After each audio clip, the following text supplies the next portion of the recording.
Hi. I used to joke that my wife could outwork the devil himself. It was half a compliment, half a plea. She was tireless, dedicated, always chasing some project, some promotion, some invisible finish line. And I believed in her. God help me, I did.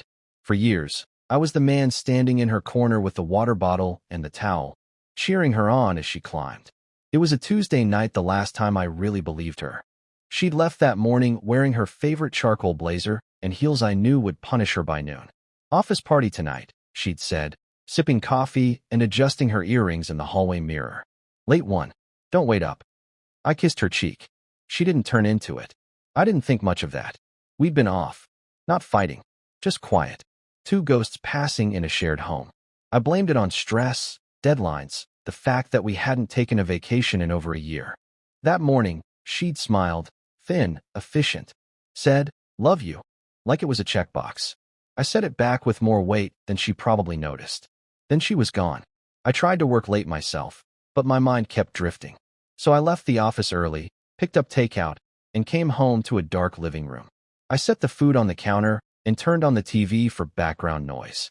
I must have fallen asleep on the couch, because the next thing I remember is waking to the sound of the garage door humming open. It was past midnight. She came in smelling like wine and perfume, the kind that wasn't hers. Fun night? I asked groggily, sitting up. She startled a little, like she hadn't expected me awake. Yeah, she said, slipping off her heels and setting her purse on the console. You should have seen Linda. Completely plastered. We had to call her husband to come get her. She rambled. Fast. More details than I asked for. Her voice too high. Eyes not quite meeting mine. I nodded, tried to smile. Glad you had fun. She changed in the bathroom, came out in a t-shirt and curled up in bed with her back to me. I lay awake, staring at the ceiling.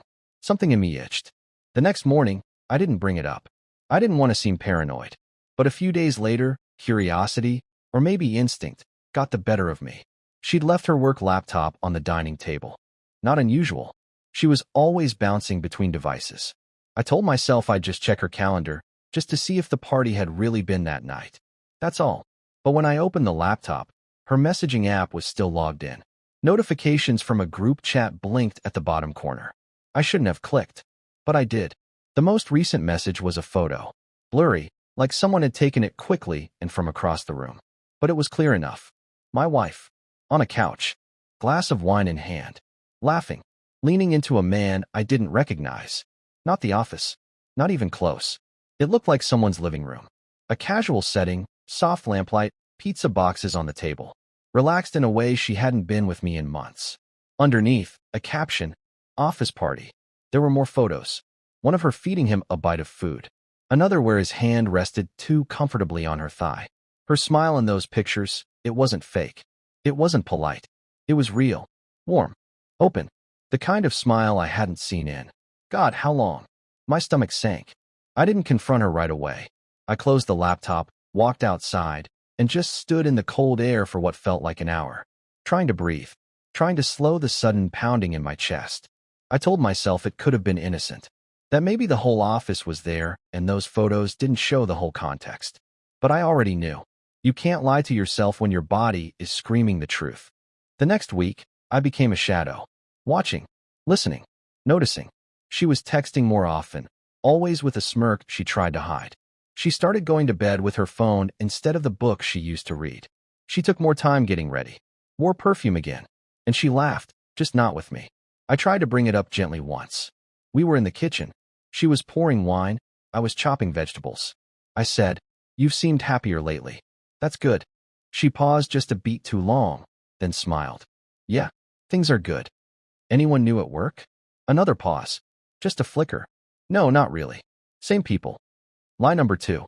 That night, I waited until she fell asleep and checked her phone. I hated myself for it. I'd never done that before. But the moment I opened her photo gallery and saw a folder labeled miscellaneous, my heart stopped. It was him again. Same man. Different night. This time they were on a balcony, champagne in hand. Another where she rested her head on his shoulder, eyes closed, peaceful. She looked safe. She never looked like that with me anymore. I closed the phone, went to the guest bathroom, and sat on the floor until morning. I didn't cry. Not then. I just sat in silence and tried to understand what moment broke us. Was it slow, like water wearing down stone? Or did it happen all at once, and I just wasn't there to see it? The next morning, I made her coffee like always, kissed her temple, watched her leave. She claimed she was at the office party. The photos said otherwise. And her smile in those pictures? That smile ended us. I didn't make a scene. That's not who I am. Never have been. I've always believed you fight for your marriage, not in it. But the moment those images burned themselves into my memory, something in me shifted. Not rage. Not even heartbreak, really. More like resignation. A quiet understanding that the version of us I'd held on to, nurtured, defended, was already gone. Still, I didn't leave. Not yet. I spent the next few days living a double life inside my own home. During the day, I cooked her favorite meals, asked about her meetings, folded her laundry. She smiled at me more. Probably guilt. Or maybe relief, thinking I suspected nothing. At night, I became an archivist. I pulled every phone bill, every calendar sync, every digital receipt I could find. I cross-referenced dates, pieced together patterns. The so-called late team nights were always on Fridays. The man in the photos? His name was Darren. I found it mentioned in a shared event labeled Pitch Prep at Darren's, months ago. So casual. So brazen. The same apartment decor from the pictures matched a listing I found on a rental site. I even found a post of his on a local subreddit asking for help finding a good caterer for a cozy gathering. That cozy gathering was the office party she claimed to attend. Each detail was a small stab. Not deep, but relentless. One night, while she was in the shower, I opened our wedding album. I hadn't touched it in years. The cover had a faint layer of dust. I flipped through the pages slowly, tracing the smiles with my fingers. I remembered the way she looked at me back then, like I was her safe place, like I was enough. I sat there wondering if she ever flipped through these pages when I wasn't home, if she felt anything when she did. The next morning, I told her I was going on a work trip, a few days out of town. She barely looked up from her phone. Okay, safe travels. She didn't ask where. I didn't lie. I did leave town, but not for work. I booked a quiet cabin 2 hours away and brought only two things, a backpack and the truth. I needed space, distance, time to decide what a man is supposed to do when his wife's loyalty becomes a stranger in his own house. In the silence of that cabin, I let myself unravel. I cried. For the first time in years, I cried without shame. I yelled into the empty woods. I drank too much whiskey. I wrote letters I never planned to send. One to her, one to him, one to myself. The letter to myself was the hardest. You did everything right, I wrote. You showed up. You held her dreams like they were your own. You forgave the late nights, the forgotten dinners, the exhaustion. But love is an armor, and even the kindest heart can't make someone stay loyal. By the third day, I knew. I wouldn't confront her with rage. I wouldn't make a scene or demand explanations. I wanted dignity, if nothing else. Mine had been eroding for long enough. When I got home, she was on the phone, laughing. That laugh again. Her back was turned. I just stood there for a minute, watching her like a stranger watching someone else's life through a window. She turned. Hey, you're back early. I said nothing. She hung up quickly. What's wrong? I walked past her, dropped my keys on the counter. She followed me into the living room. You're scaring me. What happened? I turned and looked her dead in the eyes. How long has it been going on? She froze. For a moment, her face was a mask of perfect stillness. Then came the flicker, the rapid calculation behind her eyes. I don't know what you mean. I almost laughed. Darren's house. The photos. The party that wasn't a party. Silence. Do you really think I wouldn't find out? She sat slowly. It wasn't supposed to happen. I stared at her, waiting for more. But that was it. That was her opening line. Not sorry. Not ashamed. Just, it wasn't supposed to happen. My throat felt dry. So it did happen. She nodded. Just once. How long? About 6 months. That hurt more than anything. Not because of the length, but because 6 months meant dozens of lies. Dozens of mornings waking up beside me pretending everything was okay. Dozens of nights slipping away with half-truths and stolen smiles meant for someone else. I didn't yell. I didn't cry. I just said, I want a divorce. She blinked, like that possibility hadn't occurred to her. Wait, can we talk about this? We are. No. I made a mistake. Yes, but we have a life.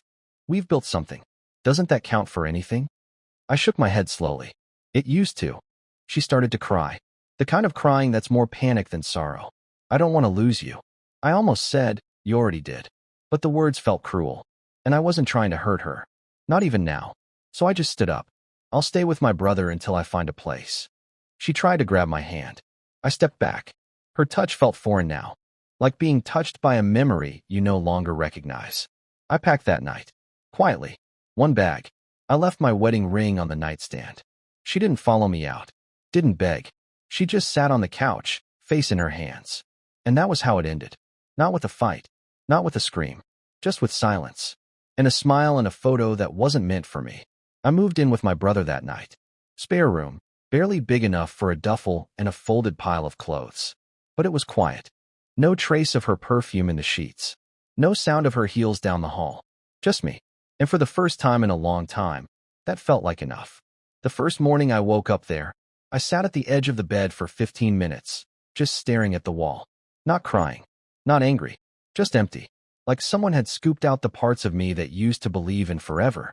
My brother didn't ask questions. He handed me coffee and left for work. No pity. No probing. Just quiet solidarity. That meant more than I can explain. The divorce moved quickly. Quicker than I expected. She didn't contest a thing. Maybe she thought being agreeable would make it easier. Or maybe part of her hoped I'd take her grace as a sign to reconsider. That maybe, if she made this smooth, I'd forget what those photos did to me. But I didn't forget. And I didn't come back. Some lines, once crossed, don't get redrawn. One night, she called. Just once. I let it ring. But something, curiosity, weakness, closure, made me answer. Her voice was quiet. I've been going to therapy. I didn't say anything. I know that doesn't undo what happened. I just wanted you to know. Still, I said nothing. She paused. Do you remember that cabin in Vermont? The one where the fireplace didn't work? I remembered. It had snowed all night. We ate pasta on the floor and slow danced to music on a Bluetooth speaker. She wore a wool sweater 3 sizes too big and laughed every time it slipped off her shoulder. I remember thinking, this is what growing old with someone is supposed to feel like. That weekend, she said, was the last time I felt really close to you. I didn't flinch. We didn't grow apart. You turned away. She didn't argue. Just whispered, I was lonely. So was I. She broke then. The tears weren't dramatic. Just breathless little cracks in her voice. I'm sorry. Maybe she was. Maybe not. But even if she meant it, honestly, wholly, it was too late. I don't hate you, I said. But I can't trust you. And that's not something you get back with an apology. I heard her swallow hard on the other end. I didn't mean to destroy us. But you did. She cried. And I let her. Then I hung up. That was the last time I ever heard her voice. The months that followed were strange. Quiet. I found a small apartment. Took morning walks just to feel the air in my lungs. Cooked for one. Rearranged the furniture twice.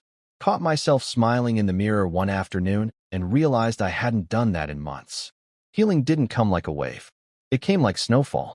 Soft, slow, hard to notice until you're standing in a different landscape than the one you collapsed in. And then, nearly a year later, I saw him, Darren. It was a bookstore downtown. He was in line, holding some photography book. When he turned, we locked eyes. He froze. He looked older. Tired. Like whatever thrill he'd chased had dimmed. I didn't say a word. Just nodded once and walked past. That's all I needed. No confrontation. No revenge. Just the moment. That split second where he knew I knew. And I was still standing. Still living. Still me. I think, deep down, he expected fury. But the opposite of love isn't hate. It's indifference. Now, when I think of her, I don't feel pain. I don't feel anger. I just feel distance. Like watching a house I once lived in pass by through a car window. Familiar, but no longer home.